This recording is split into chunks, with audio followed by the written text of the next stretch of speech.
Si tu m'as donné ta vie, je te donne la mienne. Dans le froid de la nuit, mon cœur t'appartient. Et quand la tristesse arrive, je sais tu es là, toujours près de moi. Bon vendredi, bienvenue à votre émission La Victoire de l'amour. J'espère que vous allez bien aujourd'hui. On rejoint notre ami Pierre-Luc.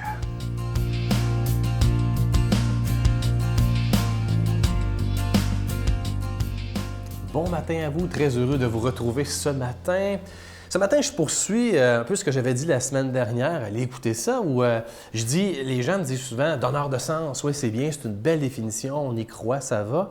Mais en même temps, comment on fait pour le devenir? Et là, je dégageais 3 étapes assez simples où on peut faire la différence, changer d'attitude, puis enfin, inspirer en communiquant. Il y avait déjà des gens qui m'ont demandé, ont osé me demander, vous allez voir pourquoi, là. Ils ont dit, c'est quoi donneur de sens? Ça va, puis ensuite, ça donne quoi? Ça m'arrive souvent, ça, dans le milieu de l'entreprise. Hein? Tu sais, quelqu'un vient me voir après, puis ça donne quoi de devenir un donneur de sens? Là? Pas là, trop l'air d'y croire. Mais en fait, ça me pousse quand même à y répondre. C'est vrai que ça donne quoi? Et là, j'ai dégagé 3 résultats assez concrets et que je vois, moi, apparaître. Là. Vous allez comprendre, je pense que vous allez être d'accord avec moi. Je vous les nomme et je les explique. Le premier des résultats que ça va donner, c'est du dynamisme. Le deuxième des résultats, c'est de la croissance. Et le troisième des résultats, c'est de l'accomplissement. Je m'explique. Premier des résultats, c'est si vous êtes, là je vais parler à cette personne-là qui est dans le milieu de l'entreprise, là. Si vous êtes un superviseur, un directeur, un journalier, un conseiller en ressources humaines, imaginez si on ajoute donneur de sens à ça. Est-ce que, c'est bien beau être un superviseur, mais si vous êtes un superviseur, donneur de sens. Si vous êtes un directeur, donneur de sens. Si vous êtes un journalier, donneur de sens. Déjà, juste en le disant, vous ne sentez pas la différence. Alors, je vais même dire, je suis un parent, mais un parent donneur de sens. Je suis un mari, mais un mari donneur de sens. Il me semble que ça... C'est sûr qu'il y a une dynamique interne qui provoque l'engagement. Hein? Un superviseur, c'est correct, il fait sa job, il dit aux autres quoi faire. Mais moi, je suis un superviseur donneur de sens. Oh, je veux avoir un impact. Je veux vraiment faire la différence auprès des gens que je supervise. Vous voyez, déjà en partant, là, la dynamique est super importante. Premier des résultats. Moi, je trouve que ça change tout, entre vous et moi. Le deuxième des résultats, c'est la croissance. Là, j'aurais très bien pu dire la productivité, hein, l'efficacité, la performance. On aime ça là, dans notre milieu, là, je dirais, pas juste dans l'entreprise, là, on aime ça être efficace et tout ça. Moi, je parle de croissance. Quand on est un superviseur, je vais prendre l'exemple, là, un superviseur donneur de sens, et on s'intéresse à l'impact qu'on peut avoir chez les autres, ça provoque inévitablement une croissance de cette personne-là. Et si ça provoque une croissance de cette personne-là, ça offre la croissance à ceux et celles qui l'entourent. Vous n'êtes pas d'accord? Croissance, connaître une croissance, c'est génial. Et le dernier des résultats, quand même non le moindre, c'est l'accomplissement. Et là encore, là, j'aurais très bien pu le remplacer par succès, réussite. Mais je trouve que c'est encore un petit peu trop, tu sais, le gage du succès. Je ne sais pas ce que ça veut dire, le succès. C'est pas tant le succès qu'on cherche. Parce qu'il y a du monde qui réussissent. Il y a du monde qui atteignent le succès, puis ils sont malheureux. Pourquoi? Ah, il y a peut-être quelque chose qui ne faisait pas du sens dans leur vie. Non, je parle d'accomplissement. Peu importe, mon succès n'est peut-être pas énorme, hein? Ce n'est pas un résultat incroyable, mais j'ai eu de l'accomplissement. Alors, je reviens. Quand on devient tout à coup conscient qu'on peut être un donneur de sens, les résultats escomptés sont très clairs. Ça change ta dynamique. Ensuite, on peut connaître une croissance. Et on complète avec le sentiment d'accomplissement, puisqu'un donneur de sens se préoccupe des autres. Notre Père qui es aux cieux, que ton nom soit sanctifié, que ton règne vienne, que ta volonté soit faite sur la terre comme au ciel. Donne-nous aujourd'hui notre pain de ce jour. Pardonne-nous nos offenses comme nous pardonnons à ceux qui nous ont offensés. Ne nous laisse pas entrer en tentation, mais délivre-nous du mal, car c'est à toi qu'appartient le règne, la puissance et la gloire pour les siècles des siècles. Amen. La Victoire de l'amour vous invite à venir vivre des moments inoubliables en Italie en compagnie du père Michel Marie, Miguel Padilla, Brigitte Bédard et la participation occasionnelle de Sylvain Charon. Nous visiterons Venise, Vérone, Pise, Florence, Assise, Tivoli et Rome, la ville éternelle. Célébration eucharistique avec le père Michel Marie. Nous assisterons aussi à l'audience générale avec le pape François au Vatican du 1er au 13 juin 2019. Information 514-288-6077 ou sans frais 1-800-465-3255. La Victoire de l'amour vous invite à sa retraite spirituelle les 17, 18 et 19 mai 2019 sous le thème « Si vous saviez comme je vous aime, vous en pleureriez de joie ». En compagnie du Dr Gilles Lapointe, Sœur Angèle, Brigitte Bédard, Marie-Jeanne Fontaine, Miguel Padilla et Sylvain Charon. Nous aurons droit à un magnifique spectacle d'Étienne Drapeau le samedi soir. Et comme invité spécial, nous avons le privilège de recevoir Monseigneur Pierre-Olivier Tremblay à l'hôtel et suite Le Dauphin de Drummondville. Réservé au 514-523-4433. Sans frais, 1-888-811-92-91. Encore cette semaine, je vous parle de ce magnifique cadeau du mois. Il s'agit d'une belle exclusivité de la Victoire de l'amour. C'est le CD du chapelet médité avec Marie-Jeanne Fontaine. Elle a choisi les mystères lumineux. Et ce qu'il y a de magnifique, vous savez que Marie-Jeanne a une voix absolument extraordinaire. Elle nous interprète sur ce CD, en plus du chapelet médité, 3 très, très belles chansons dédiées à la Vierge Marie. Alors, je vous rappelle que c'est avec un don de 25 $ et si vous en voulez 2, avec un don de 40 $ et j'espère que vous serez tellement nombreux à commander ce CD-là pour encourager la jeunesse qui veut faire quelque chose pour l'évangélisation. Et Marie-Jeanne, vous savez, elle n'a que 20 ans. Et lorsque j'ai entendu ce chapelet-là, je me suis dit, mais quelle vie spirituelle extraordinaire elle a, cette jeune femme, pour être capable de nous livrer un chapelet d'une si grande profondeur. Alors, faites-vous ce cadeau-là ou donnez-le en cadeau à quelqu'un. C'est très, très apaisant. Je vous donne l'adresse. La Victoire de l'amour, casier postal 120, succursale Boucherville à Boucherville, le J4B 5E6, je vous la redonne. La Victoire de l'amour, casier postal 120, succursale Boucherville à Boucherville, le J4B 5E6. Également par téléphone, par carte de crédit du lundi au vendredi de 8h30 à 16h30 dans le 514-523-4433, 523-4433 ou sans frais le 1-888-811-9291, 1-888-811-9291 et aussi sur notre site Internet, une moyen rapide et efficace de faire votre don, le www.lavictoiredelamour.org. Alors, je vous rappelle, le chapelet médité et Marie-Jeanne a choisi les mystères lumineux et c'est avec 3 chants à la Vierge Marie. Procurez-vous ce magnifique CD du chapelet médité.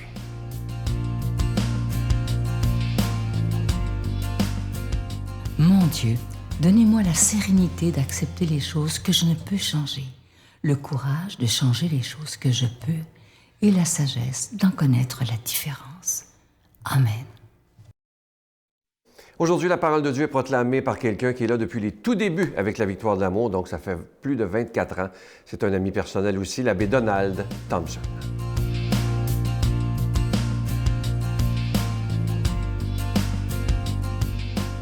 Bonjour. Alors aujourd'hui, en ce 22 février, ce vendredi, c'est la fête qu'on appelle en liturgie la chaire de Saint-Pierre apôtre. C'est tout un bonhomme, l'apôtre Pierre. Hein? Écoutez bien l'Évangile de Matthieu, chapitre 16, versets 13 à 19. Jésus était venu dans la région de Césarée de Philippe. Il demanda à ses disciples, « Le Fils de l'homme, qui est-il d'après ce que disent les hommes? » Ils répondirent, pour les uns, il est Jean-Baptiste, pour d'autres, Élie, pour d'autres encore, Jérémie ou l'un des prophètes. Jésus leur dit, « Et vous, que dites-vous? Pour vous, qui suis-je? » Prenant la parole, Simon-Pierre déclara, « Tu es le Messie, le Fils du Dieu vivant. » Prenant la parole à son tour, Jésus lui déclara, « Heureux es-tu, Simon, fils de Jonas. Ce n'est pas la chair et le sang qui t'ont révélé cela, mais mon Père qui est aux cieux. Et moi, je te le déclare, tu es Pierre. Et sur cette pierre, je bâtirai mon Église, et la puissance de la mort ne l'emportera pas sur elle. Je te donnerai les clés du royaume des cieux. Tout ce que tu auras lié sur la terre sera lié dans les cieux, et tout ce que tu auras délié sur la terre sera délié dans les cieux. » Moi, ce qui me frappe dans cet évangile aujourd'hui, c'est la question, pour vous, qui suis-je? Qui est Jésus?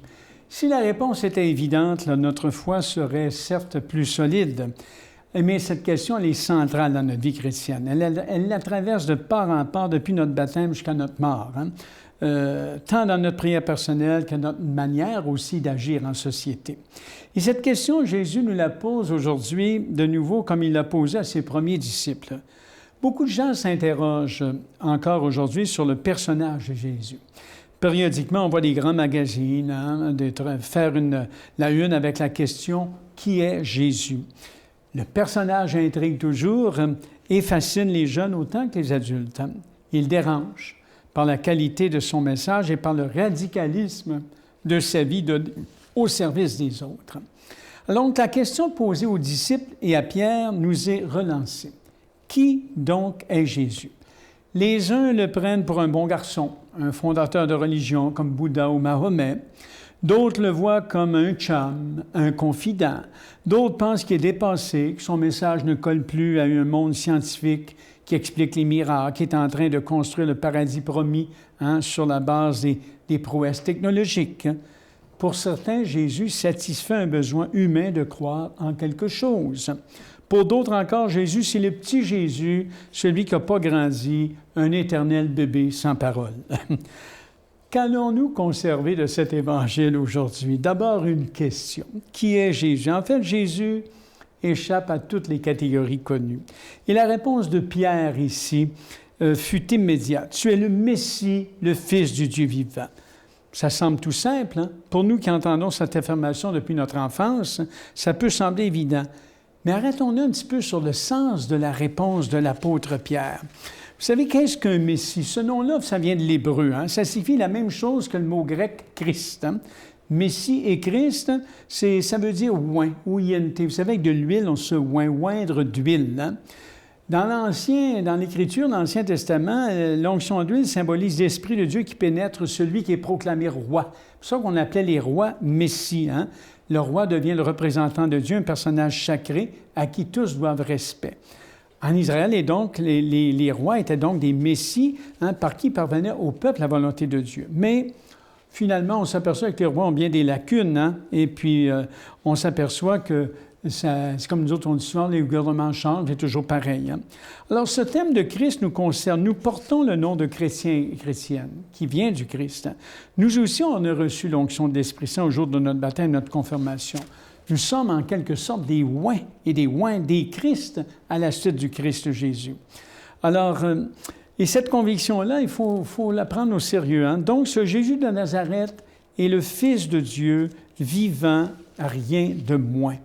Rien de moins. Alors, aujourd'hui, je pense que c'est important de réaliser ceci, et j'aimerais tout simplement vous le dire en conclusion de cette fête de Saint-Pierre apôtre.